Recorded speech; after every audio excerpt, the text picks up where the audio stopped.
প্রাচীন ডাইনোসরের যুগ থেকে শুরু করে বরফ যুগ, এরপর এলো মানব সভ্যতার যুগ। আর মানব সভ্যতার যুগের পরে প্রথম যে জিনিসটা মাথায় আসে সেটা হচ্ছে পিরামিড রহস্য বা ইজিপ্টের যে সময়টা, এটা ছিল প্রায় 450 বছর আগে। সো আজকে আমাদের টপিক হচ্ছে পিরামিডের রহস্য।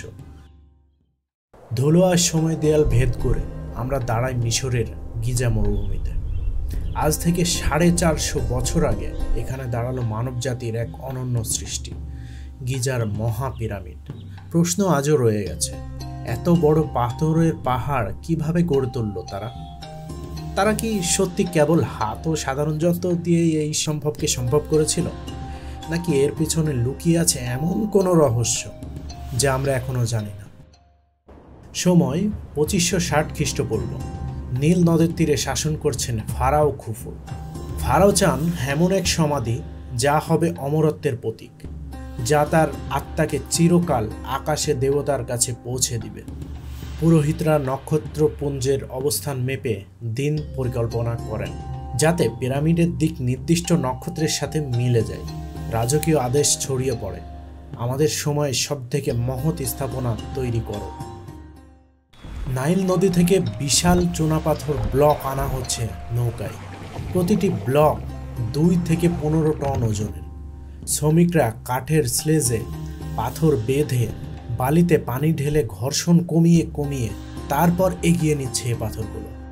মরুভূমির উত্তপ্ত রোদে হাজার হাজার শ্রমিক, কারিগর, স্থপতি একসাথে কাজ করছে। প্রতিদিন গড়ে 8টি ব্লক বসানো হয়। এই গতিতেই পিরামিড দাঁড়াতে সময় লেগেছিল কত জানেন? 20 বছর। ইতিহাসবিদরা বলেন হয়তো পিরামিডের পাশে ও চারপাশে বৃহৎ মাটির র্যাম্প বসানো হয়েছিল। কেউ বলেন ভিতরে সর্পিল পথ ছিল। যদি এখানে ব্লকই গড়িয়ে তোলা হতো তাহলে আজ কোনো না কোনো তার নিদর্শন থাকত।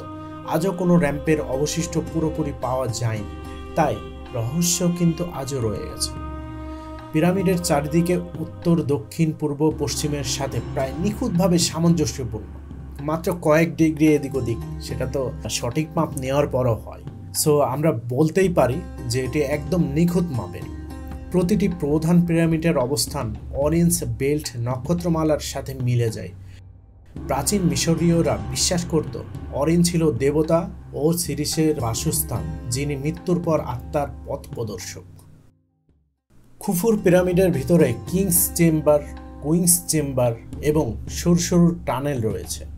2017 সালে লেজার স্ক্যানিং প্রযুক্তি দিয়ে পাওয়া গেছে এক বিশাল অজানা ফাঁকা কক্ষ, যা আজও খোলা হয়নি। বাতাস চলাচলের শ্যাফট সরাসরি নক্ষত্রের দিকে মুখ করা। হয়তো আত্মার যাত্রার জন্যই এমনটা নকশা।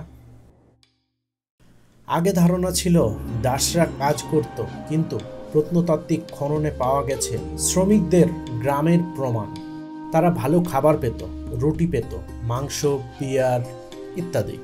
তাদের চিকিৎসা সেবা ছিল, হাড় ভাঙা মেরামতের প্রমাণও পাওয়া গেছে। সো বলাই যায় যে তাদের বেশ উন্নত জীবনযাপন ছিল। পিরামিড শুধু রাজকীয় ক্ষমতা নয়, এটি ছিল সমষ্টিগত মানব প্রচেষ্টার ফল। সো রাজা জোর করে পিরামিডে কাজ করিয়েছেন শ্রমিকদের, এই ভাবনাটা কিন্তু একদমই ভুল।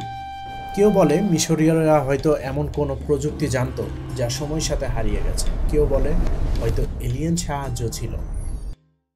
তবে আধুনিক বিজ্ঞান বলছে মানব মেধা, নিখুঁত পরিকল্পনা এবং 20 বছরের অদম্য শ্রমিক এই বিস্ময় সৃষ্টি করেছে।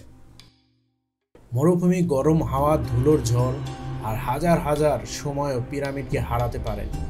এটি দাঁড়িয়ে আছে শুধু খুফুর সমাধি হিসাবে নয়, বরং মানবজাতির সীমাহীন সম্ভাবনার এক অমর প্রতীক হয়ে। যতদিন সূর্য উঠবে নীল নদের বুকে, ততদিন পিরামিড ফিসফিস করে বলবে, মানুষ যা স্বপ্ন দেখে মানুষ তা করতেও পারে। সো বন্ধুরা, আজকে এই পর্যন্তই। নেক্সট আমাদের দেখা হবে অন্য কোনো টপিকে।